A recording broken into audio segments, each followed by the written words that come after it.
Nakulungan ng bagsak ng isang lalaki matapos habulin ng saksak ang lalaking tumangay umano sa kanyang live-in partner sa Quezon City. Ang babae, sinubukan daw tumakas dahil sa pang-aabuso ng nobyo. May ulat on the spot si Alan Gatos ng Super Radio DZBB. Alan?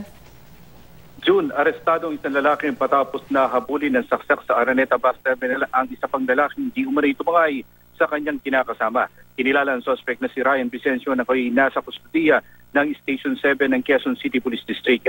Sa investigasyon, nag-inuman daw kagabi ang suspect at 16 na taong kulang na kinakasama ni Vicencio at si Jeric Terora. Si Terora at live-in partner ng suspect ay magkasama sa trabaho.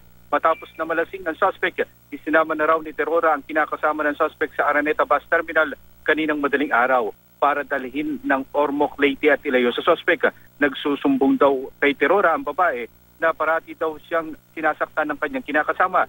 Pero dito raw nabuo ang desisyon ng dalawa na tumakas papuntang Ormoc, Leyte. Gayunman, inabutan ng suspect na si Terora at ang babae sa Araneta Bus Terminal at saka hinabol ng saksak ang lalaki gamit ang isang screwdriver. Hindi naman nasaktan si Terora. Kagad naman na rumisponde ang mga tauhan ng QCPD sa pangyari at naaresto ang suspect. Kabilang sa kasong inihanda laban sa suspect ay prostrated homicide, illegal possession of deadly weapon, Anti-Violence Against Women's Act at child abuse dahil menor de edad ang kinakasama niya. Posibleng maharap din sa kasong child abuse si Terora dahil sa tangkang pagtangay naman sa babaeng menor de edad. June?